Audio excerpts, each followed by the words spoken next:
하나님 말씀 보겠습니다. 하나님 말씀은 고린도전서 9장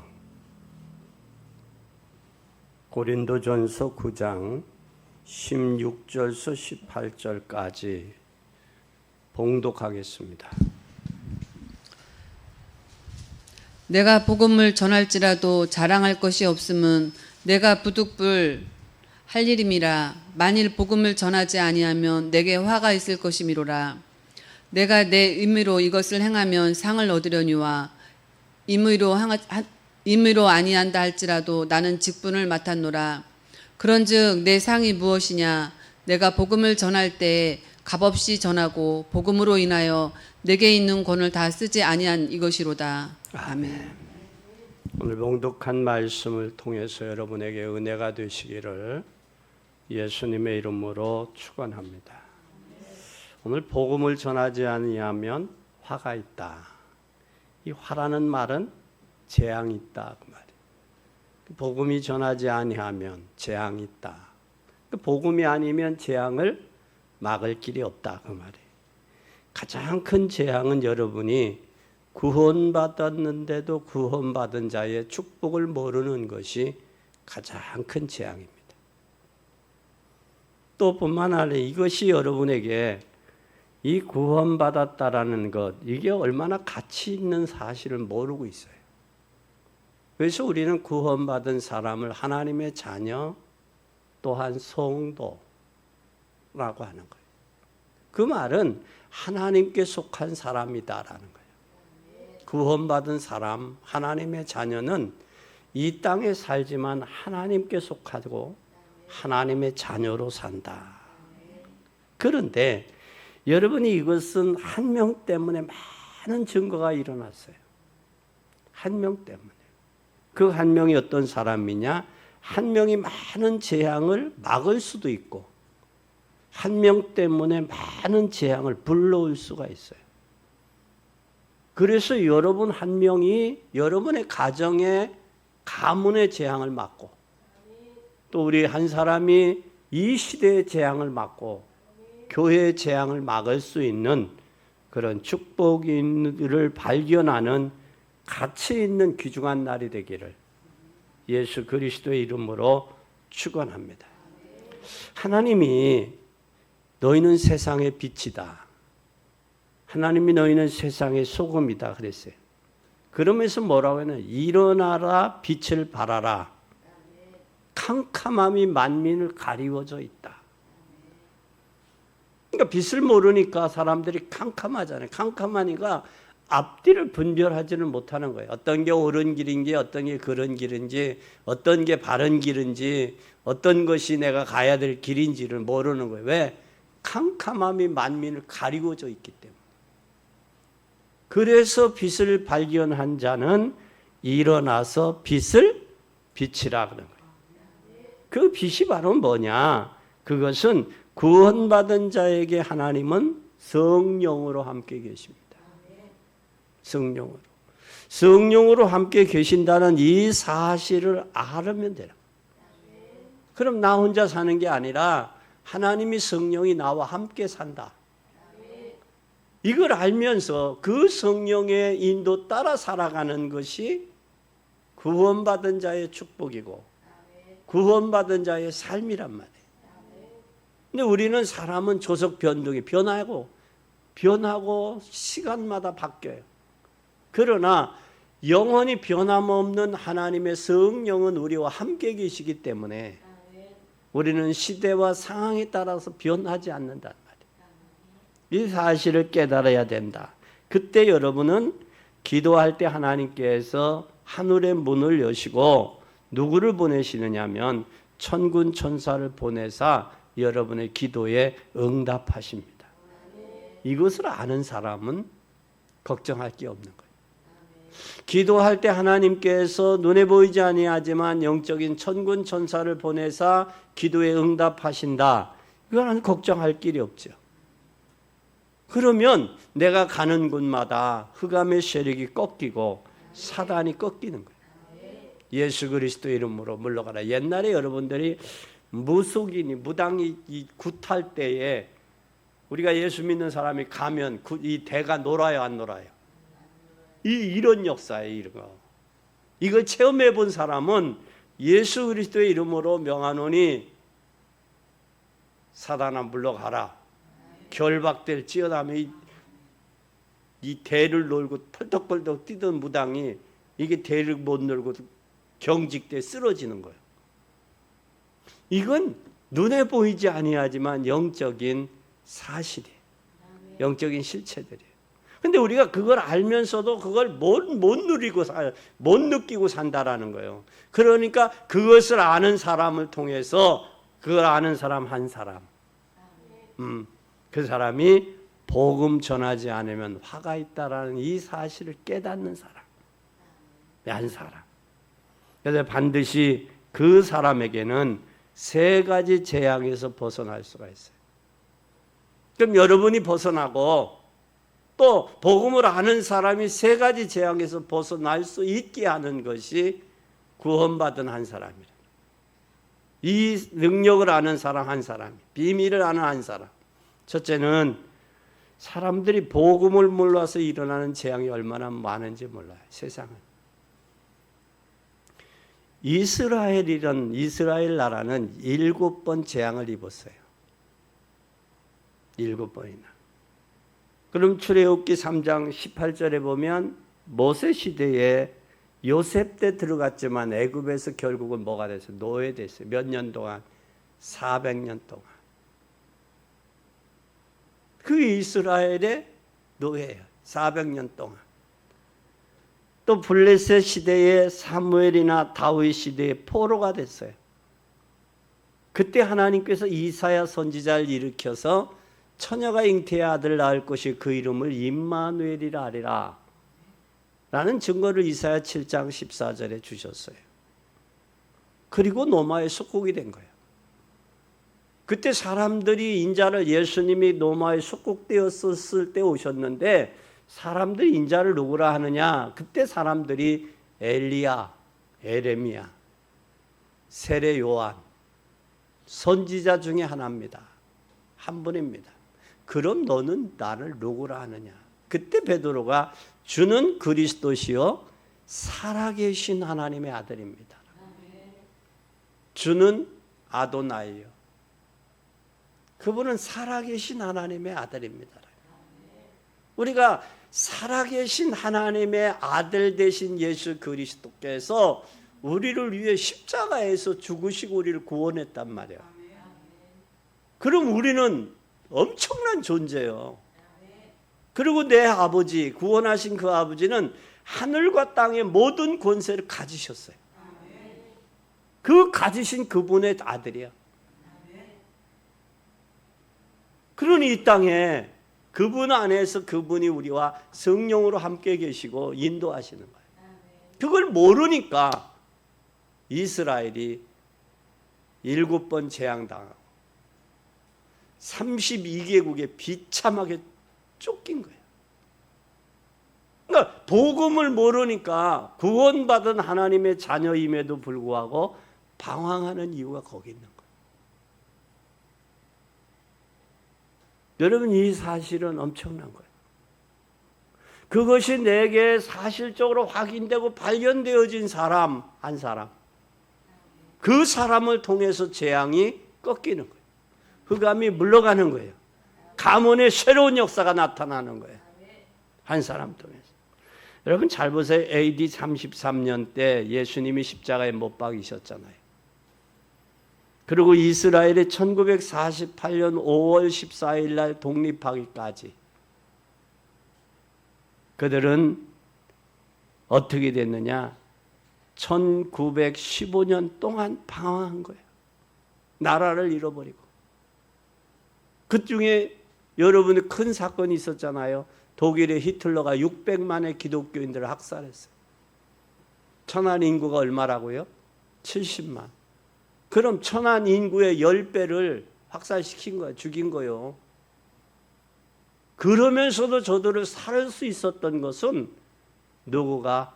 하나님께서 하셨다라는 사실이에요. 하나님께서. 세계 역사의 흥망성쇠도 하나님의 손에 있고 개인의 생사화복도 하나님의 손에 있다. 사람을 크게 하심과 강하게 하심도 하나님의 손에 있고 부하게 하심과 천하게 하심도 하나님의 손에 있다. 우리는 이 사실을 믿는 하나님의 자녀들이에요. 그러면 복음만 알면 끝나는 거예요. 재앙도 저주도. 복음 모르니까 재앙이 오는 거예요. 복음 모르니까. 그래서 여러분은 전도는 복음을 말하는 게 전도예요. 나와 함께 하시는 그 그리스도. 그분을 말하는 게 전도예요. 보여주는 게. 그게 전도예요. 그걸 안 하면 뭐가 있다? 화가 있다라는 거예요. 화가 있다. 해도 되고 안 해도 되는 게 아니라 나와 함께 하시는 그 그리스도, 예수 그리스도를 내가 체험하고 그 체험한 삶을 살아가는 게 그게 전도예요. 엊그제 서울을 갔더니 아주 이상한 소리 하시는 가성을 하면서 전철 안에 다니면서 회개하라 천국이 가까웠다고 외치시더라고. 회개하라. 하나님께서 들을 수 있는 사람은 듣겠고 그러나 지나치는 사람은 지나치겠죠. 시대가 복음 모르니까 재앙이 왔어요. 복음 전하는 여러분이 되시길 바랍니다. 그래서 내가 앞으로 어떻게 살아야 될 것인가? 복음을 제대로 알면 하나님이 우리와 영원히 함께 하시겠다고 약속했으니 이제는 우리가 참 복음을 가지고 참다운 교회를 세워가는 복된 여러분이 되시기를 바랍니다. 제가 외국은 여러 번 가보지는 않았어요. 그래서 그 중에 여러분 외국 가면 태국이나 러시아, 저쪽에 터키가 이제는 요즘에는 트루키예로 바뀌었는데 이 나라를 가보니까 정확한 복음이 없어요. 그래서 영적으로 다 없어 시달려지고 있다고. 태국 같은 경우는 불교 나라 아니에요. 그럼 불교 나라면 불교 나라인데 그들은 생활 불교예요. 우리나라는 절간으로 가지만 그들은 생활 불교예요. 생활 불교. 생활 불교인데 사람들의 삶이 아주 비참해요. 비참해. 또 일본을 가봐도 일본의 그 집집 앞에다가 상을 이렇게 차려놓고 거기다 음식을 차려놔. 이게 비참한 삶이에요. 일본에는 지금 어떤 정도냐? 10분의 1이 정신병자들이에요. 가정들이 정신환자들이 그게 늘어나요. 이런 모든 것들이 뭐와 연관되어 있느냐? 복음 없으니까. 우리가 성경에 한참 유행했던 소아시아 7교회 트루키예가 지금 이슬람권이 장악이 돼 있죠. 대통령이 장악이 돼 있는데 그들의 모습을 보아도 복음이 없으니까 뭐만 남아? 외형적인 뼈대만 남아 있어요. 7교회들이 뼈대만 남아 있어요. 그래서 주님은 뭐라고 하였느냐? 경건의 능력은 상실했고 경건의 모양만 갖췄다라는 거예요. 현대 복음을 모르는 사람들은 경건의 모양은 잃어버렸어요. 능력은 상실해버려요. 모양만 가지고 있어요. 외형적인 것만 가지고 있어요. 터키도 가보니까 그래요. 그래서 10여 년 전에 터키를 다녀오면서 하나님, 한국 교회는 그러지 말아야 되는데 하고 얼마나 눈물을 흘렸는지 몰라요. 근데 한국 교회도 지금 복음이 희미해져 가고 재앙을 만나가고 힘이 없어졌어요. 힘이 없어졌어요.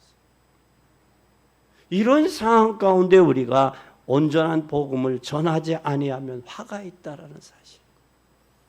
이 사실을 우리가 깨달아야 돼. 진짜 나와 우리 교회가 복음을 깨달으면 모든 재앙과 모든 화는 다 무너지는 줄 믿으시기를 바랍니다. 두 번째, 우리가 복음을 전하지 아니하면 일어나는 재앙이 있어요. 그 재앙이 바로 뭐냐? 창세기 3장 개인주의돼요. 너가 이것을 먹는 날에는 하나님과 같이 눈이 밝아. 개인주의가 됐어요.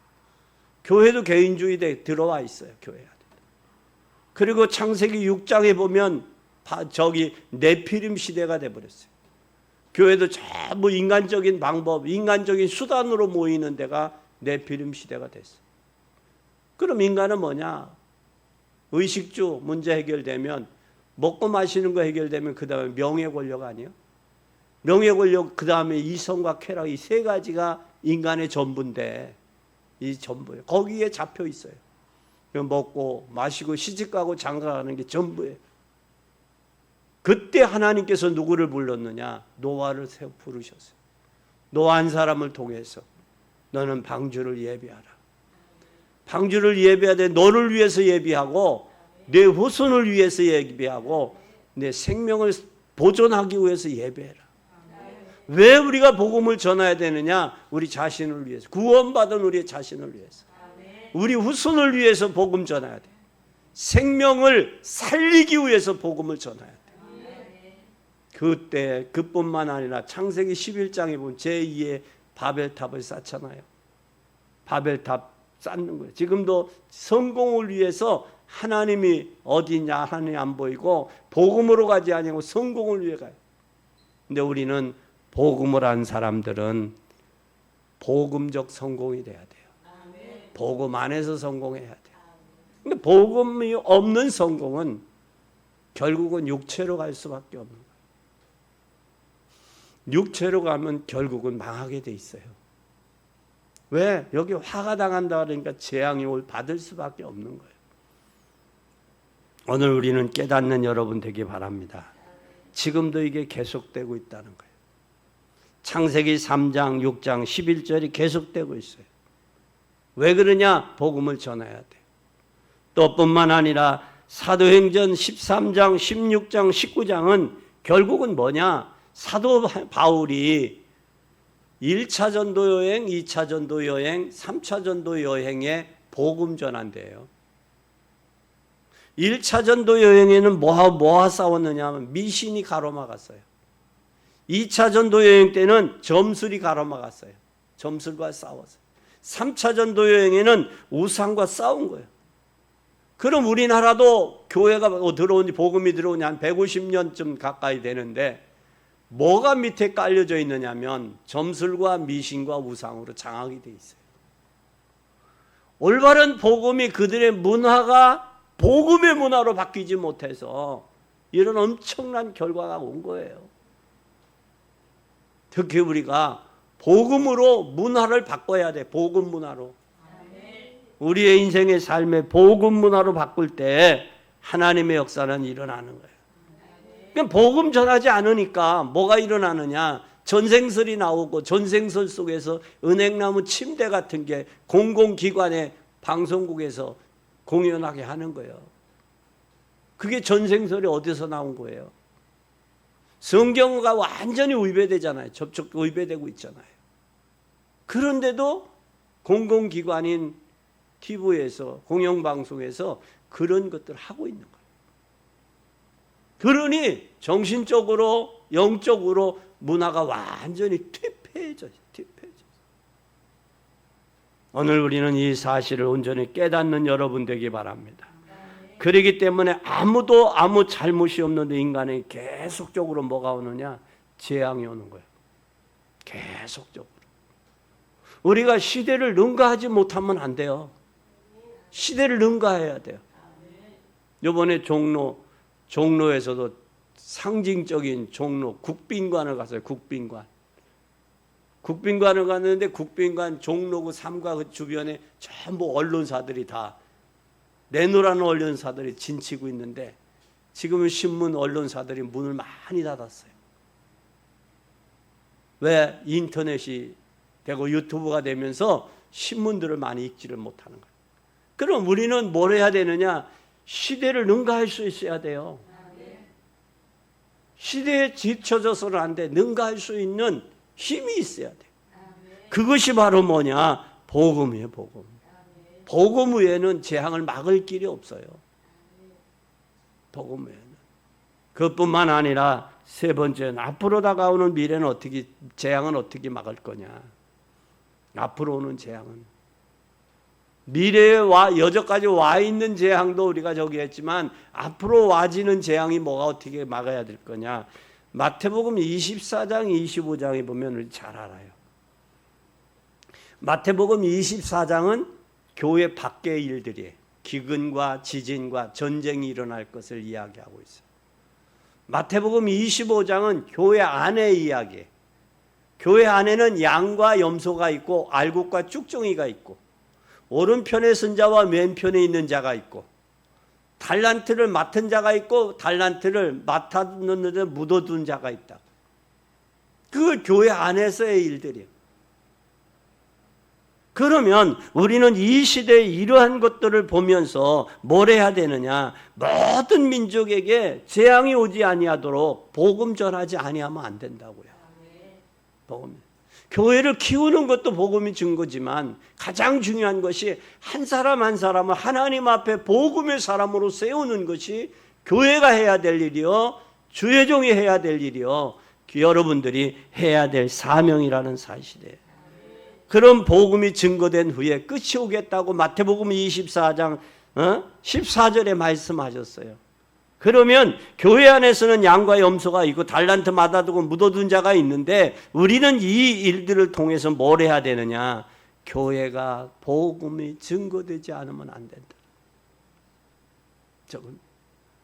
근데 요즘에 사람들 어때요? 목사님 나 혼자도 겨우 왔어요. 근데 나보고 복음을 전하라고요? 더 어렵지요. 그러니까 복음이 현대인들에게 복음 때문에 복음을 전하지 아니하면 화가 있다라는 재앙이 온다라는 사실을 피부로 느끼지를 못하는 거예요. 이걸 피부로 느끼고 복음이 없으면 죽어가는데 눈에 보이는 속에 잡혀 있는 거예요. 눈에 보이는 거예요. 여러분 눈에 보이는 게 그렇게 중요한 게 아니에요. 우리의 몸에서도 눈에 보이지 않는 데가 어디예요? 뇌 과학 아니에요? 뇌, 정신. 정신 눈에 보여야 안 보이지. 안 보이는 게 중요한 건데 보이는 것에 전부 잡혀 있단 말이에요. 생각들이. 의식주, 먹고 마시는 것, 명예 권력, 이성 쾌락 여기에 다 잡혀 있어요. 교회가 하나님께서 이 시대가 난잡하고 추잡하고 세속적으로 가니까 우리를 하나님이 부르셨다. 왜? 복음 전하라고. 이것만 올바르게 인식을 해도 이렇게 되질 않으리라고 봐요. 또 뿐만 아니라 우리는 디모데후서 3장에 1절에서 13절에 보면 세상은 유토피아를 이야기해요. 그러나 성경은 뭐하냐? 말세에는 고통의 때가 이른다 그랬어요. 고통의 때가. 그 고통의 때가 뭐냐? 자기를 사랑하며 돈을 사랑하며 자긍하며 교만하며 회방하며 부모를 거역하며 감사치 아니하며 거룩하지 아니하며 원통함을 풀지 아니하며 절제하지 못하오며 싸나우며 선한 것을 좋아하니하며 반대하며 배반하여 팔며 조급하며 자고하며 쾌락 사랑하기를 하나님 사랑하는 것보다 더하며 또 모양은 있으나 경건의 능력을 부인하는 자니 이 같은 자들에서 내가 돌아서라 그랬어요. 바울은 디모데에게 이런 곳에서 돌아서라, 너는 돌아서라.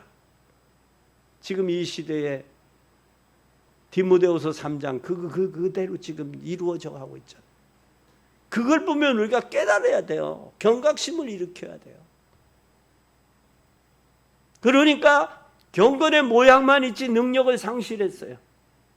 자고하고 쾌락을 사랑해. 하나님보다 더 사랑해.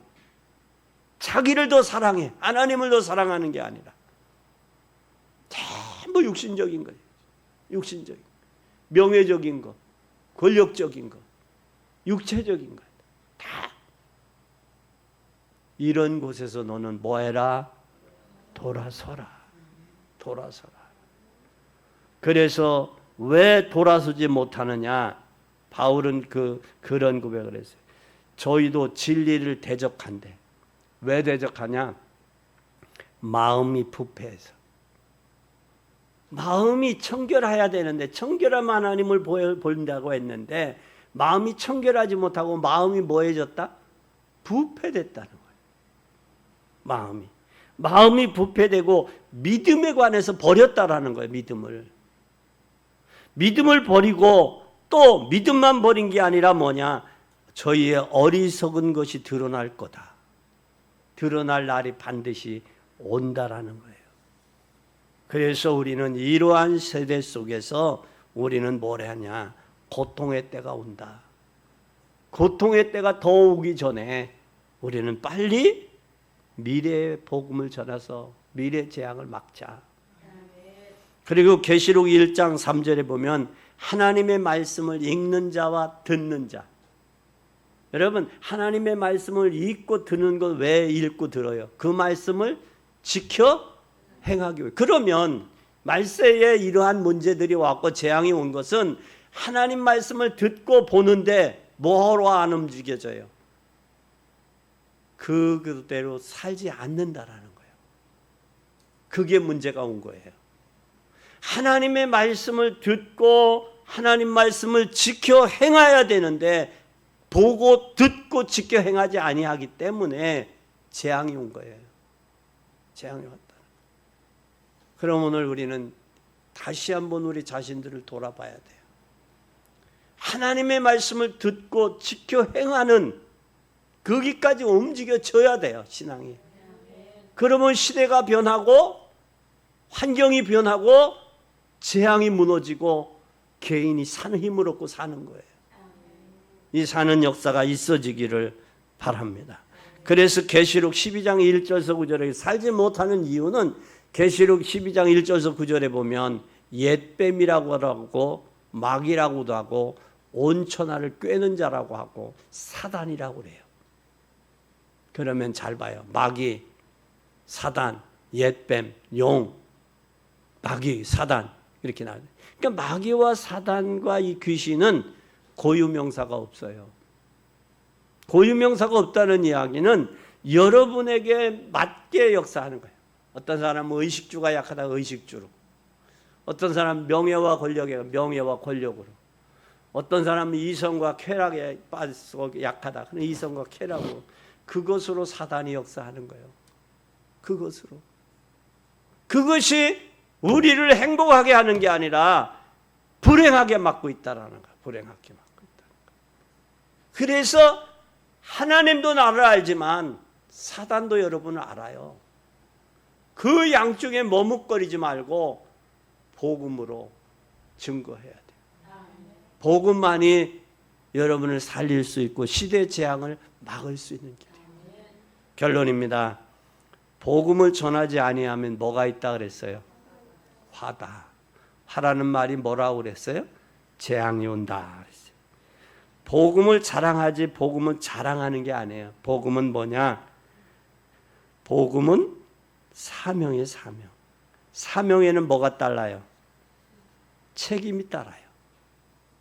책임이 따라요. 그러니까 복음을 전하는 것이 우리의 사명인데 이 복음을 전해야 될 책임이 우리에게 있단 말이에요. 근데 그 복음을 책임을 전하지 아니하니까 뭐가 따르냐? 책임이 따르는 거예요. 16절 보세요. 9장 16절. 내가 복음을 전할지라도 자랑할 것이 없으면 내가 부득불할 것이다. 부득불.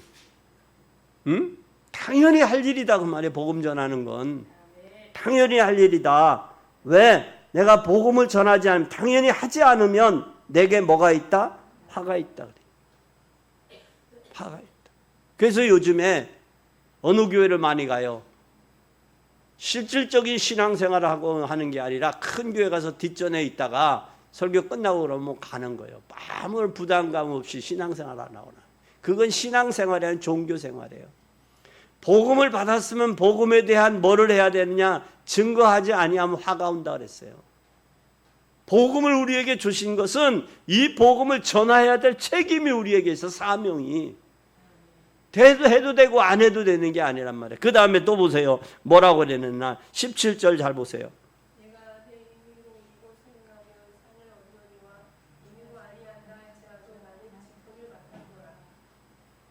다시 말하면 사명자는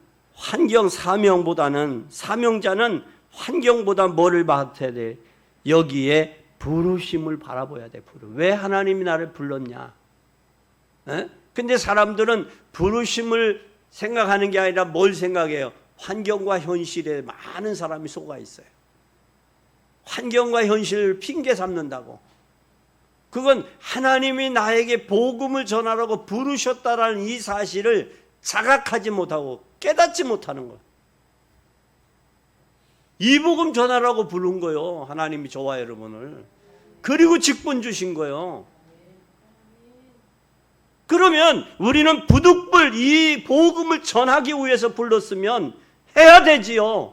당연히. 증거해야 되지요. 근데 지금 뭐 됐습니까? 핑계대잖아요. 환경과 현실 핑계대고 뭐 핑계대잖아요. 지금이 더 복음 전하기가 여러분 어렵다고 그랬잖아요. 그거 웃기는 소리예요. 지금 개인들의 영적인 문제는 골마 터졌어요. 터지기 직전이에요. 더 실질적인 건 지금이 복음이 절실하게 필요할 때예요. 인생이 어디서 와서 무엇을 하다 어디로 갈지 모르고 방황하잖아요. 짐승처럼 먹고 마시다가 가는 게 짐승은 아니잖아요. 인생은 아니잖아요. 인생은 영혼이 있는데 우리 온 곳이 있는데 어디로 갈 거냐고요. 우리는 이 복음 전해야 됩니다. 이 복음 전하라고 불렀어요. 하나님 부르신 거예요. 이거 전해야 됩니다. 그러기 위해서는 우리는 맡은 직분으로 연결돼요. 부르신 것은 우리 직분을 줬다라는 거예요. 그러면 자신의 유익보다는 뭘 먼저 생각해야 돼요? 복음을 먼저 더 생각해야죠. 세 번째는 복음 전하는 삶 자체를 하나님께 드리는 게 순종이에요. 그러면 하나님 복음 전하지 아니하고 있다라는 얘기는 뭐 하지 아니하고 있다는 얘기예요? 순종하지 않고 있다는 거예요. 하나님은 순종하는 자를 기쁘게 여기시고 순종하는 자를 축복하세요. 여러분 복음으로 하나님 말씀 앞에 순종하고 복음 앞에 순종하고 하나님 앞에 되돌아봐요. 되돌아보라고. 하나님이 왜 나를 부르셨고 나를 왜 대속하셨고 왜 나를 자녀 삼으셨고 왜 나를 직분을 주셨고 하나님이 독생자 예수 그리스도를 십자가에 죽기까지 나를 사랑하셨는지 그리고 내가 연약하여 무너질까 봐 부활하신 그 예수님이 성령으로 땅끝까지 함께 하겠다고 약속했는데 세상 끝날까지 그리고 너희들이 약해 흔들릴까 봐 성령 충만 받으라고 약속했는데 성령 충만 권능 임하면 땅끝까지로 복음의 증인 되리라고 그랬는데 우리는 이 신앙이 정말로 하나님 앞에 순종하고 있는지 내 자신을 뒤돌아봐요. 순종이라고 말도 하고 싶은 거 하고 하기 싫은 거 안 하는 게 순종 아니잖아요. 할 수 있는 건 하고 할 수 없는 거 안 하는 게 순종이 아니잖아요. 할 수 없어도 하려고 몸부림치는 게 순종 아니에요. 그러면 우리는 복음은 값없이 전하는 것은 자신에게 기쁨을 설명하는 거예요. 기쁨을. 내가 복음을 전하지 아니하면 내게 화가 있을 것이다. 그래서 온 세계에 이 복음을 전해야 하는데 여러분이 이 복음만 가지고 있어도 반드시 승리하게 돼 있어요. 그렇다면 오늘 정말 내가 복음을 가지고 누리고 있는가를 점검해 봐야 돼. 내 신앙에서. 오늘 말씀을 통해서. 그러면 복음은 자기 기준, 자기 기준은 육신의 기준, 육신의 기준은 세상 기준이야. 세상 기준은 나의 기준이라. 이게 아니에요. 복음은 누구 기준으로? 하나님 기준으로. 하나님 기준. 그러면 오늘 정말 여러분 기본적인 질문 하나 해봐요. 내가 정말 복음으로 복음을 가지고 있는가? 한번 물어봐요. 내가 진짜 복음을 가지고 있는가? 한번 행복한 질문 해봐요. 스스로. 여기에 대한 대답이 나와야 돼요. 나는 정말 복음을 가지고 있는가? 그럼 나는 복음 때문에 행복한가? 한번 점검해 봐야 돼요. 복음을 가지지 아니하고 복음 때문에 행복이 없다면 인생 헛사는 거예요. 이제라도 복음 때문에 행복해질 수 있어야 돼. 복음만으로도 행복해질 때 그 사람은 막을 수 없는 거예요. 그래서 그것이 내가 복음을 가지고 복음 때문에 행복하면 그것은 끝이에요. 끝난 거예요. 오늘 복음 회복하는 가장 좋은 축복의 날이 되기를 예수 그리스도의 이름으로 축원합니다.